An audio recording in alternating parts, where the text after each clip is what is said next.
Welcome back to another video, everybody. Today we are going to be finishing the cage. What's left to do on the cage? Well, we have to make door bars, we have to finish welding it, and we have to make one slant bar on the main hoop. Doing cage stuff, especially door bars, requires a decent amount of room, and we couldn't roll the car out from the lift because the subframe is attached to the engine, which is over there. So I went ahead and put on jack stands, just jacked the arms out of the way, so I think we have enough room now. Blah, blah, blah, blah, blah, blah.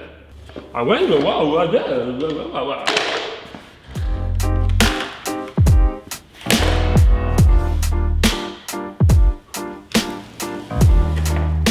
Yay! More metal!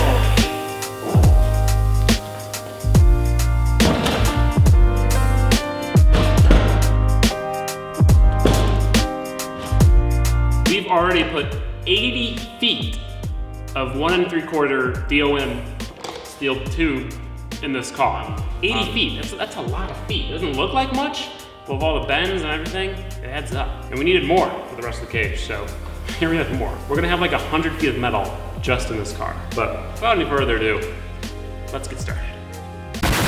First thing to do is to clean this interior a little bit, get the dust out, because she's nasty. And don't worry, we are going to be painting the door things in the future.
Slant bar is in, and this entire cage is now 100% welded up. The next step is to go ahead and add door bars, which are the bars that connect the main hoop to the bottom of the front of the A-pillar bar. Now, door bars help prevent the cage from kind of collapsing in on itself if you get in a front or rear end collision. It also helps the doors from caving in to the inside if you get in a T-bone. Door bars are pretty important, especially since our A-pillar bars are holding up our front chassis. Our A-pillar bars have to be pretty stiff. So, before I went ahead and just tried to start making door bars, I wanted to get the bends right because it has to come out towards the door and then back straight. So it's like a little S-curve. And I have never done an S-curve. So I spent about an hour or two playing with some metal, trying to get the curve right. This is prototype number 1. As you can tell, not very much. This is prototype number 2, a little bit more. And then this is number 3, and this is what we're going to use. It's a 50-degree, 2 50-degree turns with an inch in between. It spaces it out about 7 inches. So this is the bend that we want. So we're gonna have to make a bar. Has this bend coming out, and then bend coming back in the front. 4 door bars, and then probably 6 to 8 vertical bars connecting each of the door bars to each other. So a lot of work ahead of us. I'm gonna go ahead and start on the passenger side because I'm bound to learn something during this process, and I would rather the driver's side be better than the passenger side.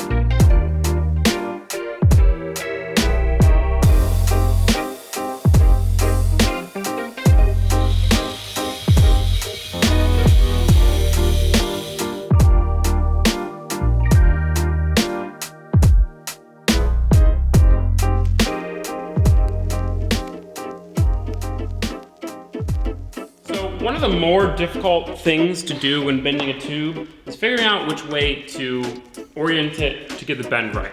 Doesn't seem like a very hard thing to do, but this tube bender only bends one way. So if you want a bar that does 2 S turns, you have to continuously rotate it 180 degrees and flip it 180 degrees in order to get the bend to line up right. And sometimes it's hard to picture that in your mind. So what I found that really helps is I have a piece of aluminum filler rod for TIG welding, and I just bend this by hand, and I bend it in a way that the tube will bend it, so I can kind of test to make sure I know which way to orient it. For example, so here is our door bar. We have the first S turn in it. We have to get another S turn down at the bottom here. If I put it into the bender like this and do the first bend that way, then flip it around, do the next bend that way, then it would end up like this, where it has an S going out and then another S going out.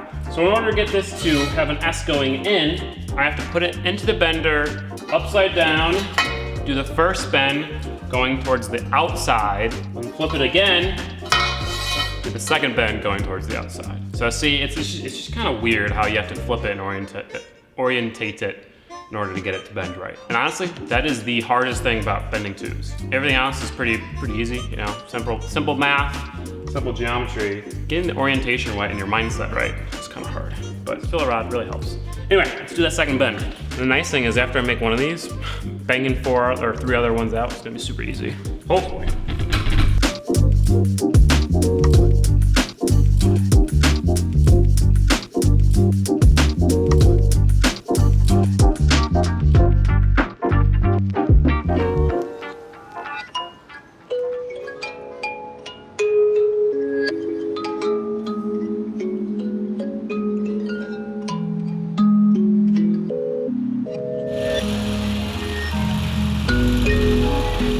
Tube notcher I have is incapable of doing notches on a curve, on a bend, or within like 6 inches of a bend because it has to be able to clamp into there. Long story. Point is, I can't use the tube notcher for one of the notches on the bar, so I notched it by hand by literally just putting the hole saw in the drill and trying to drill it nice and straight. Look at this. Look at this.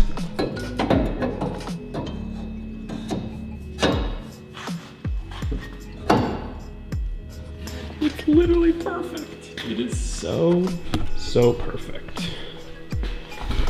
Here's the question. Yeah, it's perfect. Literally perfect. So yeah, I'm really proud of that. It's so good. It's exactly what I wanted. It is, I'm so happy with that. Dude, there's like perfect amount of room. Nice thing is that this bend is right after your shoulder, like right where your arm is. Where if it was straight, you'd have to either put your arm on top or on the inside. Right now, you can just chill. Just chill. It's just perfect, you know. I think I'm gonna make the other top bar first, because I just made this top bar, so it'll be familiar. And then I'll go make the bottom 2 bars. The bottom ones will have slightly different dimensions. Also, I'm going to have to, so the way this cage is, the main hoop welds to the top of the shelf, and it's on a nice plated part. But obviously, it only goes down to right there. So the bottom bar, the bottom door bar, I'll make a plate on there and weld it straight to there. It'll actually be another point that it ties into the chassis with, so that's good.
aren't done, we're gonna be making some vertical bars and connecting it to the door jamb.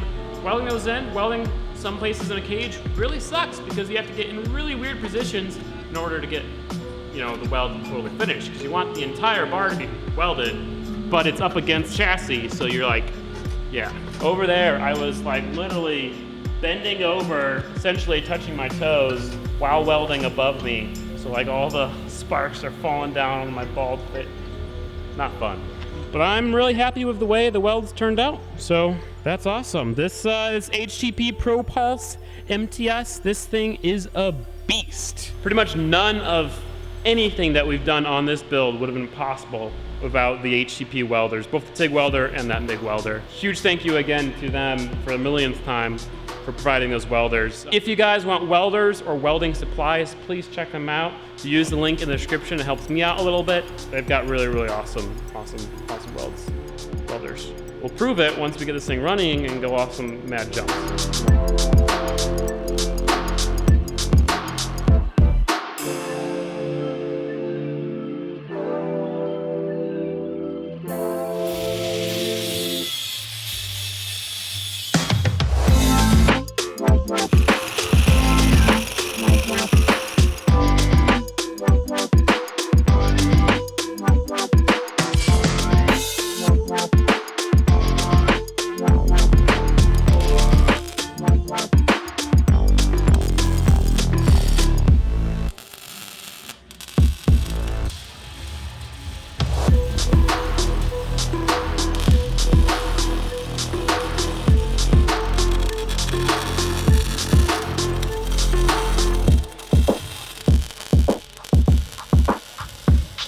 And with that, ladies and gentlemen, this 12-point roll cage is finished.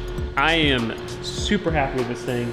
Is it perfect? No. Does it have the best welds in the world? No. But it's strong, it's safe, and it looks really awesome. The fact that I made the entire car, but the roll cage specifically, I have never bent a tube in my life. I've never notched a tube in my life before this project, and here we are. It's just, it looks so cool. It's an intricate web of just metal bars going everywhere. It's gonna protect me and any passenger from dying. Yeah, it's just, it's really cool. I'm really happy with it, and it's gonna look so much better once it's white, once it's matching the front tube chassis. Just that white snaking through the entire car. Fitment is amazing. Ba-bam. Beautiful. Seats clear really easily. And yeah, I'm so happy with it. That's almost it for this video. Real quick, gotta do one thing.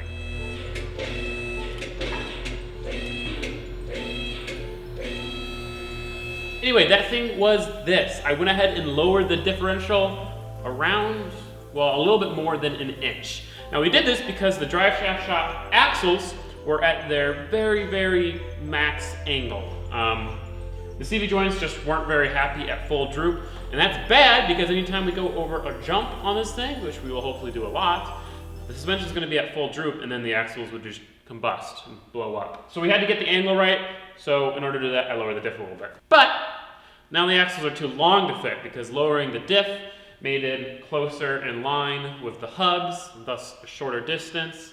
So now the axles don't fit. These axles are definitely a little bit of a pain because we have to do all this stuff to make them work, but they are going to be worth it because they're super strong and actually balanced and stuff. So we'll send them back to drive shaft shop. I just heard knocking somewhere, and that was really creepy. I'm gonna go check it out. The good news is that there are no psycho murderers, unless if they're on top of the bathroom. Probably just my neighbors. But yeah, we're gonna make these axles work. We're gonna get them right. Unfortunately, we can't dyno the car or do any hard driving until these axles are in.